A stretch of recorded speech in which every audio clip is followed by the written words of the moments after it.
The moon had no secrets. That was what Commander Park Ji-won believed for most of his life. He had studied every crater, every mountain, every dark spot on its surface since he was a boy in Busan, dreaming of the stars. Now, at 42 years old, he stood on that same moon, leading the 5th Korean mission to its surface, and he still believed the moon had shown humanity everything it had to offer. He was wrong. The Baekdu 7 landed near the Shackleton crater on the lunar South Pole. It was a perfect landing. Han Sojun, the youngest member of the crew at 33, brought the ship down so gently that Kim Yuna barely spilled her coffee. She was the science officer, an astrophysicist who had spent 15 years studying objects in deep space. She had joined this mission because she wanted to walk on another world at least once before she died. She never expected that walk to change human history. The first 2 days were normal. Lee Tae-ho, the systems engineer, set up the drilling equipment.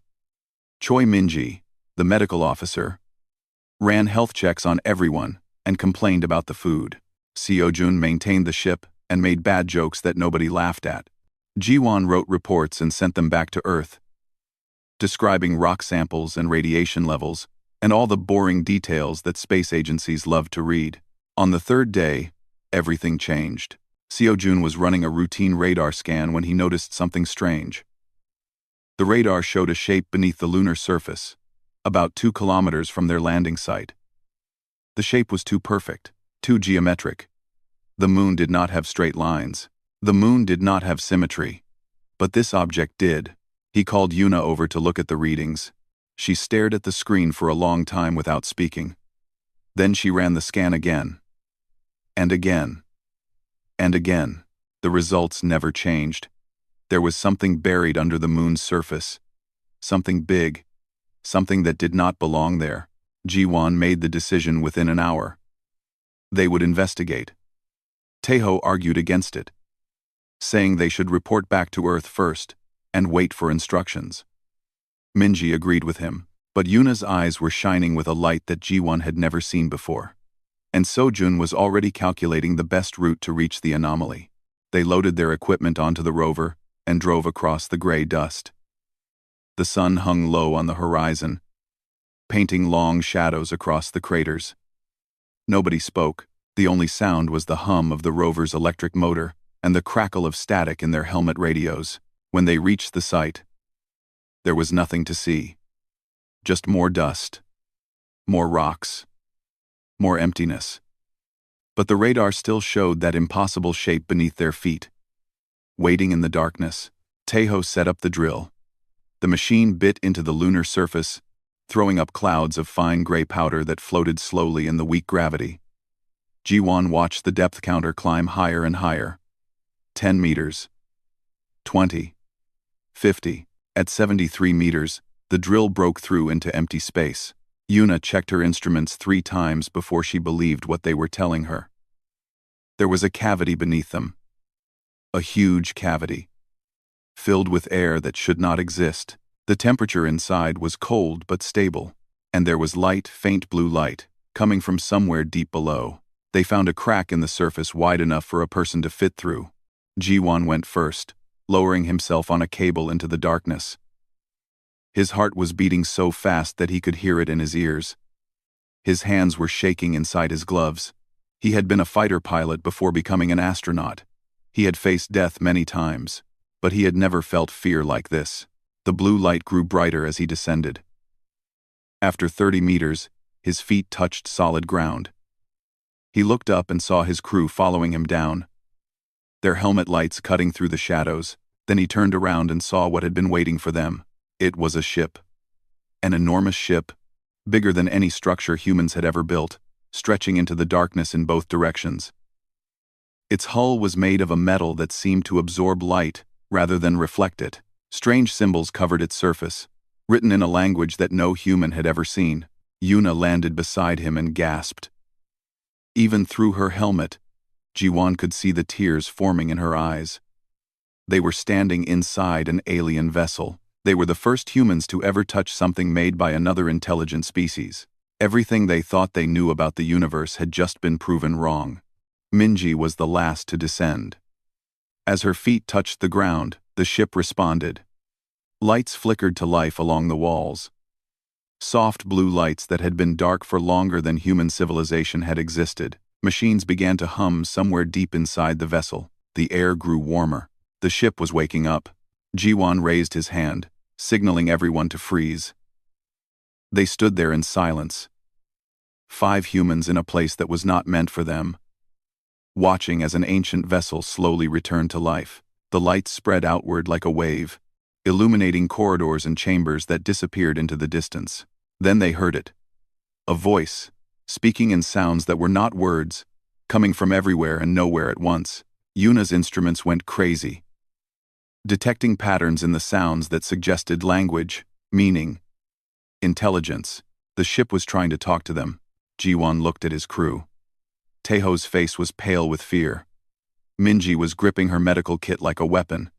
Seojun was grinning like a madman, completely unafraid, and Yuna was already moving forward, toward the source of the voice, drawn by a curiosity that was stronger than any danger. Jiwon made his choice.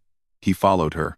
They walked deeper into the ship, past machines whose purpose they could not understand, past walls covered in alien writing, past windows that looked out onto chambers filled with strange objects. The voice grew louder with each step, clearer, almost welcoming. Finally, they reached a great door that opened as they approached. Beyond it was a chamber so vast that Jiwon could not see its ceiling, and in that chamber, filling every wall from floor to darkness, were thousands of glass pods. Each pod contained a body. Jiwon stared at the aliens before him, tall, thin creatures with too many joints and skin like polished stone.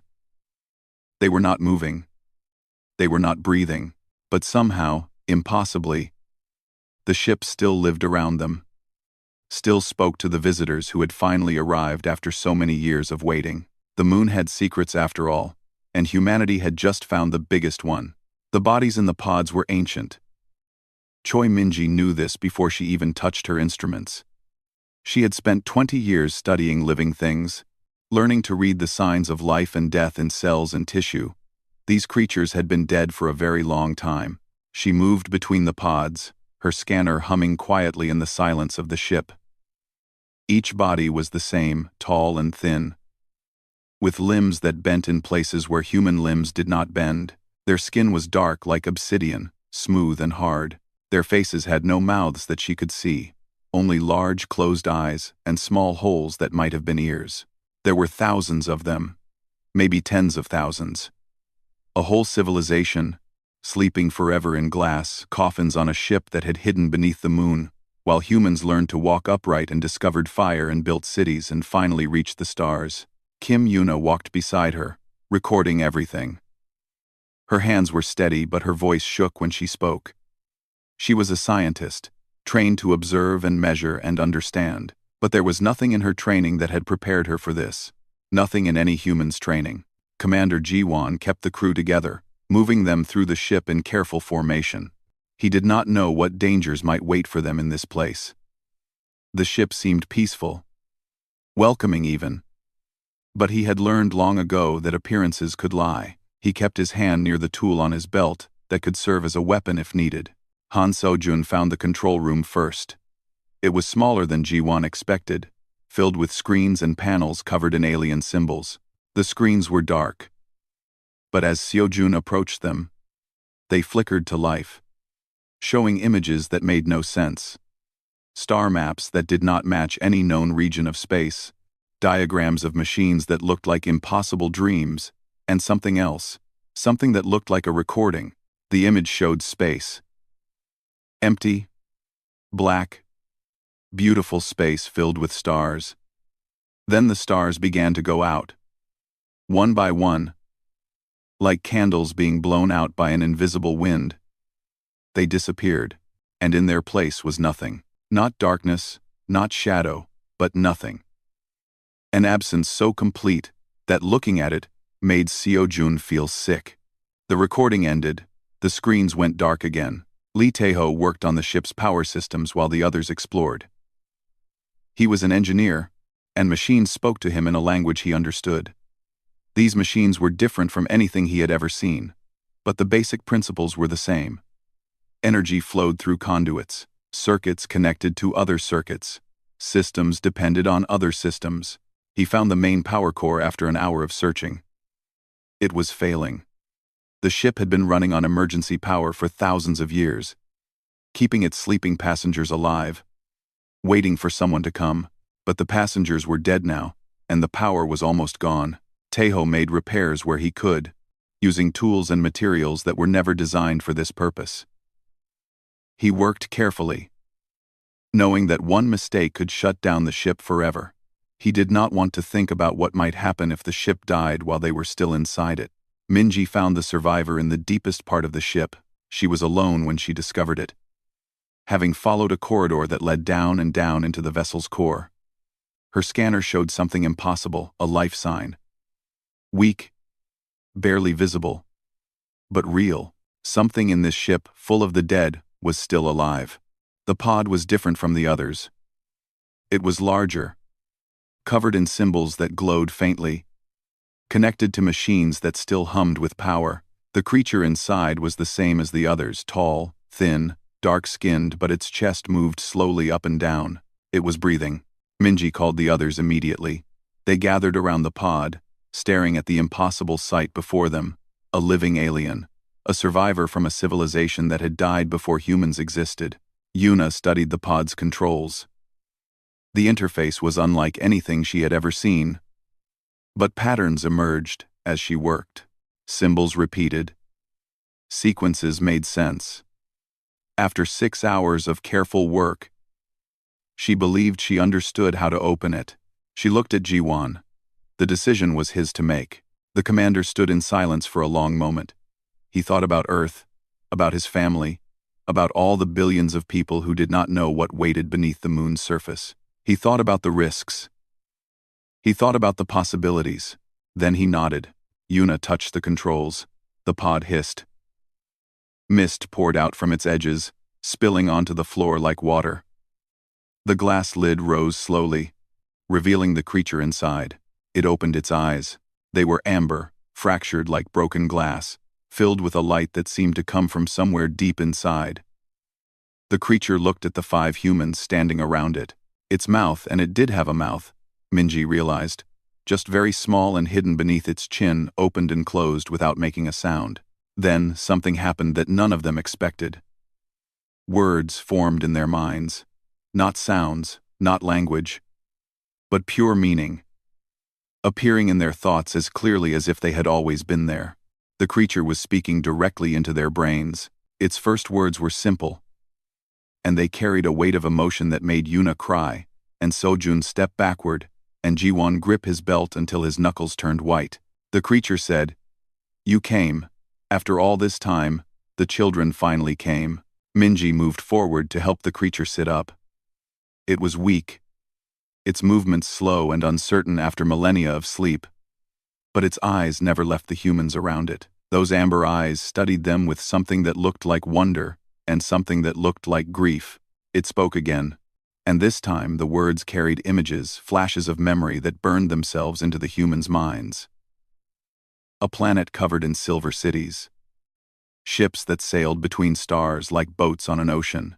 A people who called themselves the Ven, who had explored the galaxy when Earth was still young. And then darkness. Something coming. Something ending. The creature's name was Vorin. It was the last of its kind, and it had been waiting for 40,000 years to deliver a message to whoever found it. The message was a warning. The message was that something terrible was coming, and humanity had very little time left to prepare. Vorin spoke to them for 3 days. The alien did not use words like humans did. Instead, it shared memories, feelings, images that burned themselves into the minds of the 5 astronauts. By the end, they understood everything, and that understanding changed them forever. The Veen had been old when Earth was born. They had watched the sun ignite and the planets form from dust and gas. They had seen life crawl out of the oceans on 1,000 different worlds. They had built cities that touched the stars and ships that traveled faster than light and machines that could reshape reality itself. They believed they understood the universe. They believed they were safe. They were wrong. Vorin showed them the day everything changed. The Veen had detected something at the edge of their territory. in a region of space they had never explored. Their scientists said it was impossible. Their leaders said it was nothing to worry about. By the time they realized the truth, it was too late. The thing had no name in any Veen language. The closest translation was simply silence. It was not alive in any way the Veen could understand. It was not a creature or a machine or a force of nature. It was something else entirely, something that existed only to end existence. Where the silence passed, stars went dark, planets crumbled to dust. Life in all its forms simply stopped. There was no battle, no resistance, no chance to fight back. The silence moved through space like a wave, and everything in its path ceased to be. The Veen tried to stop it. They were the most advanced civilization in the galaxy, with technology that seemed like magic even to themselves. They built weapons that could crack moons in half. They created shields that could protect entire solar systems. They gathered their greatest minds and their bravest warriors, and they prepared for war. It did not matter. The silence consumed their weapons. It passed through their shields. It destroyed their warriors without even noticing they were there. World after world fell. Billions died. Then trillions. Then numbers so large that Voron could not make the humans understand them. The war lasted 1,000 years. At the end, the Veen were broken. Voron showed them the evacuation. Ships fleeing in every direction, carrying the last survivors of a dying civilization. Some went to the edges of the galaxy, hoping to hide in empty space. Some went to other galaxies entirely, crossing distances so vast that even light would take millions of years to follow. And some, like Voron's ship, came to places where they had detected signs of something unusual. They came to Earth. Commander G1 interrupted at this point. His mind was full of alien memories, his thoughts clouded by emotions that were not his own. But he needed to understand. He needed to know why. Why Earth? He asked. Why us? Voron's answer came wrapped in images. The Veen had been watching this solar system for millions of years. They had seen life develop on the third planet. They had watched simple creatures evolve into more complex ones. And they had noticed something strange about the beings who eventually called themselves humans. Humans were different. The Veen could not explain exactly how. Other species they had observed were predictable. They grew. They developed. They reached a certain point, and then stopped. But humans kept changing. They kept surprising. They kept doing things that should have been impossible. The Veen came to study this strange species, to see if perhaps humans held some answer to the silence that they themselves had missed. But before they could complete their research, the enemy found them. The attack came without warning. Voron showed them the memory, the silence, appearing in the solar system, reaching toward the ship with tendrils of absolute nothing. The Veen had only moments to act. They crashed the ship into the moon, buried it beneath the surface, and entered emergency sleep, hoping to wake when the danger had passed. But the damage was too great. The life support systems failed one by one. The sleepers died in their pods, dreaming of home, never knowing that they would not wake again. Only Voron survived, kept alive by a backup system that was never meant to last this long. For 40,000 years, Voron slept and waited, and hoped that someone would come. Kim Yuna asked the question that all of them were thinking. The silence, where is it now? Voron's response was not words or images, but pure feeling. Fear, grief, desperation. The alien's mind touched theirs, and they understood. The silence was still out there. It moved in patterns, sweeping through the galaxy in great arcs that took thousands of years to complete. After it passed through a region, it would return to some kind of dormant state, sleeping in the void between stars until it was ready to move again. The Veen had studied these patterns. They had calculated the silence's path with mathematical precision. They knew where it would go next. Choi Minji felt her stomach turn to ice. She already knew the answer before Voron gave it. The silence was coming back. It was coming to this part of the galaxy. It was coming to Earth. How long? Jiwon demanded. How long do we have? Voron shared the calculations. The math appeared in their minds like fire, burning itself into their memories. Numbers and equations and trajectories, all leading to a single, terrible conclusion. 200 years. Humanity had 200 years before the thing that destroyed the vein would arrive at their doorstep. Voron's form flickered. The alien was dying, its body finally giving up after millennia of waiting. But before it died, it had one more gift to give. The Veen had failed. Their technology, their wisdom, their courage, none of it had been enough. But perhaps humans would succeed where they had failed. Perhaps this strange, unpredictable, impossible species would find an answer that the Veen had missed. Voron opened a connection to the ship's computer. Data began to flow, every piece of knowledge the Veen had gathered in their million years of existence. Technology, history, science, art, and everything they had learned about the silence. Take it, Voron said. Learn from our mistakes, find a way to survive.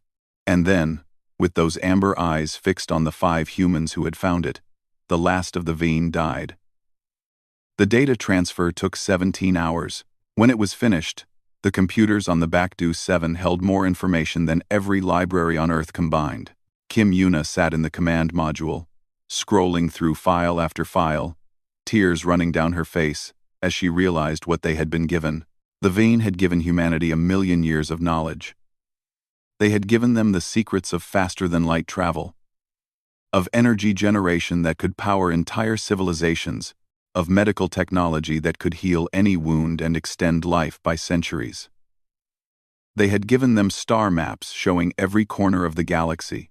They had given them the history of 100 different species, all of whom had fallen to the silence. And they had given them weapons. Terrible, beautiful weapons designed by desperate scientists who knew they were going to die. Weapons that could crack planets and burn stars and tear holes in the fabric of space itself. Lee Taeho studied the engineering files. His hands shook as he looked at designs for machines that should have been impossible. Engines that bent space and time. Shields that could stop anything. Power sources that drew energy from dimensions humans had never even imagined.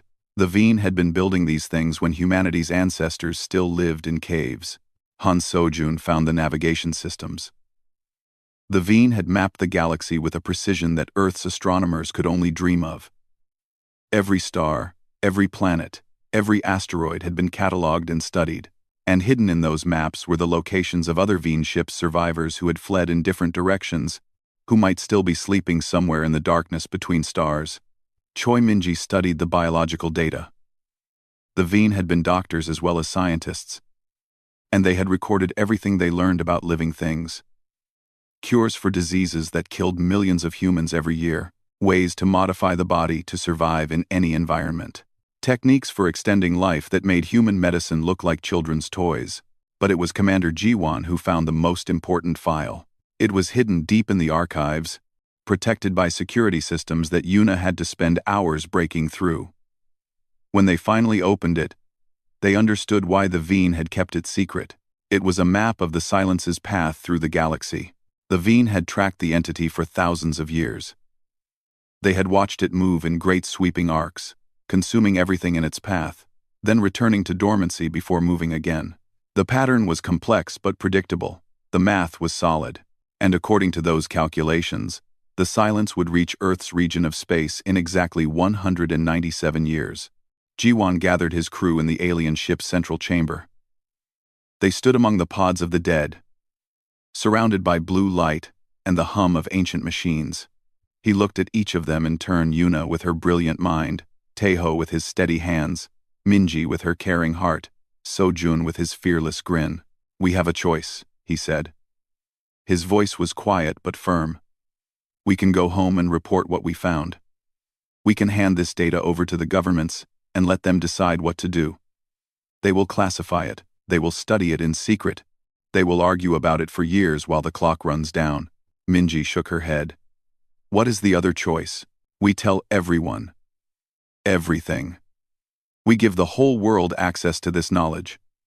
We let every scientist, every engineer, every dreamer on Earth see what we have found. We give humanity 200 years to prepare for a fight that destroyed a civilization 1,000,000 years older than us." Seojun laughed. It was a strange sound in that tomb of ancient aliens. But somehow it fit. The pilot had never been afraid of anything in his life. And he was not going to start now. With respect, Commander, he said, we are not the Veen. We have been in space for barely 100 years. We cannot even agree on how to stop killing each other. How are we supposed to fight something that ended a galactic civilization? Yuna stepped forward. Her eyes were red from crying, but her voice was steady. That is exactly the point. The Veen were ancient. They were wise. They were careful. They studied every problem from every angle before they acted, and they lost. She held up her tablet, showing the cascading data from the alien archives. Maybe what this fight needs is not wisdom.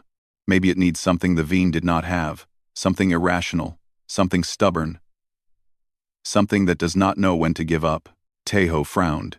You are talking about us, about humans. I am talking about the species that looked at fire and decided to play with it. The species that looked at the ocean and decided to cross it. The species that looked at the moon and decided to walk on it. We do not stop. We do not accept limits. We do not listen when the universe tells us something is impossible. Jiwan nodded slowly. He had been a soldier before he was an astronaut. He had seen what humans could do when they were pushed to their limits. He had seen courage and determination and sacrifice that defied all logic. He had also seen what happened when humans kept secrets from each other. War, suffering, destruction. If this knowledge stayed in the hands of a few governments, it would be used for power, not survival. We tell everyone, he said. We share everything. And then we hope that humanity can do what the Veen could not. The decision was made. 2 weeks later, the Baekdu 7 returned to Earth. Commander Jiwan gave his report to the Korean Space Agency. Then, before anyone could stop him, he uploaded every file from the alien archives to the public internet. Within hours, the secret belonged to the world. Scientists in every country began studying the Veen technology. Engineers started building prototypes. Governments screamed about security breaches and classified information, but it was too late. The knowledge was free.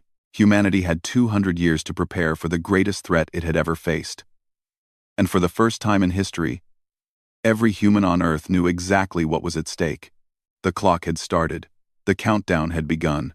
And somewhere in the darkness between stars, the silence continued its endless sleep, unaware that something new was stirring in the galaxy, something it had never encountered before, something human. 3 years after the discovery on the moon, humanity launched its first faster-than-light vessel from lunar orbit. They named it Hope. The governments of Earth had argued for months about what to do with the Veen technology. Some wanted to keep it secret. Some wanted to use it for war against their enemies. Some said it was too dangerous to use at all. But Commander Jiwan and his crew had made that argument meaningless by sharing everything with the world, and the world had responded. Engineers in Seoul worked with engineers in Berlin and Mumbai and Sao Paulo. Scientists who had spent their careers competing against each other now shared their research freely. Artists and philosophers debated what it meant to be human in a universe where something like the silence existed. Religious leaders asked their followers to pray. Atheists asked their fellow humans to work. For the first time in history, humanity had a common enemy. And for the first time in history, they began to act like a single species. Kim Yuna led the team that cracked faster than light travel. It took her 2 years of sleepless nights and failed experiments. But she finally understood how the Veen engines worked. The first test flight traveled to Mars and back in less than an hour. The second test flight reached Jupiter. The third left the solar system entirely, going further in one day than human probes had traveled in decades. Lee Tae-ho built the first Veen-style power generator. It drew energy from dimensions that human physics said did not exist, producing more power than every nuclear plant on Earth combined. Within a decade, fossil fuels became obsolete. Within 2 decades, every home on the planet had access to clean, unlimited energy. Han So-jun trained the first generation of deep space pilots. He was 50 years old now, too old to fly the dangerous missions himself. But he could teach. Thousands of young humans learned to navigate the stars under his guidance, carrying on the legacy of the crew that had found the alien ship. Choi Minji made the discovery that changed everything. She had spent years studying the Vian biological archives, searching for anything that might help humanity survive the coming threat. Most of what she found was medical knowledge, cures, and treatments that saved millions of lives. But deep in the files, hidden in a section that the Vian had marked as classified, she found something else. The Vian had studied the silence for centuries. They had analyzed it, measured it, tried to understand what it was and how it worked. And in their final years, they had discovered something terrifying. The silence fed on fear. It was not just a force of destruction. It was something that consumed the psychic energy of dying civilizations.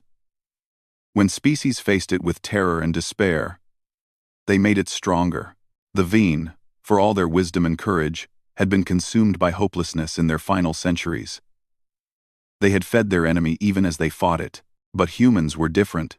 Minji presented her findings to the United Nations in a speech that was broadcast to every screen on Earth. The assembly hall was silent as she spoke, filled with leaders from every nation, all of them waiting to hear what she had learned. The Vian were brilliant, she said. They were noble, they were kind. And when they faced the darkness, they felt what any rational being would feel. They felt terror. They understood exactly what they were fighting, and that understanding broke them. She paused, looking out at the assembled representatives of humanity. We are not rational. We have spent our entire existence fighting things bigger than ourselves. We have fought nature and disease, and each other, and our own worst impulses. We have looked into the void 1,000 times, and instead of despair, we have felt something else. Defiance. Stubbornness. The irrational belief that we deserve to exist, that our stories deserve to continue, that the universe is wrong to try and end us. Commander Jiwon sat in the front row. He was 65 now. Retired from active duty but still involved in every major decision about humanity's future. He smiled as Minji spoke, remembering the young doctor who had been so afraid when they first descended into the alien ship. The Vian gave us their knowledge because they saw something in us they did not understand, Minji continued. Something illogical. Something fierce. Something that does not know how to give up. They called us children. They were right. We are children, and like all children, we refuse to accept that the monsters under the bed are real. Even when they are, we refuse to believe we can lose. Even when we should. We refuse to die quietly. She raised her hand toward the great windows, where the first FTL fleet was being assembled in orbit. Hundreds of ships, built by human hands, using Vian technology, crewed by men and women from every nation on Earth. The silence is coming. It has ended 1,000 civilizations. It has never faced humanity. It has never faced a species stupid enough, stubborn enough, and strange enough to look at cosmic horror and say no, not today, not ever. This is our universe too. The assembly erupted in applause. For the first time in decades, the leaders of Earth were united. They were afraid, yes. They were uncertain. But they were also determined. They were also human. 197 years later, the silence reached the edge of human space. It found something it had never encountered before. It found a species that had spent 2 centuries preparing not just weapons, but songs. Not just fleets, but philosophies. Not just defenses, but dreams. It found 8 billion humans on Earth, and another 40 billion scattered across 100 worlds, all of them raised on the story of Voron's last gift and humanity's impossible promise. It found Commander Park Ji-won's great-great-granddaughter standing on the bridge of humanity's flagship, wearing her ancestors' mission patch, speaking into the void. You ended the Vian. You ended 1,000 others, but you made a mistake. You left witnesses. You left teachers. You left us a warning and 200 years to prepare. The fleet powered up its weapons. Ships that carried the names of every nation on Earth. Crewed by men and women whose ancestors had been enemies, but whose children had become family. You want to know what humanity is? We are the species that looked at your victims, learned their names, and promised to finish their fight. We are the children you should have killed when you had the chance. The silence moved toward them, endless and absolute, the thing that had ended a million civilizations. And humanity moved toward it, small and brief and burning with a light that would not die. For the first time in its eternal existence, the silence encountered something it did not understand. It encountered hope, and hope, it turned out, was the one thing it could not consume.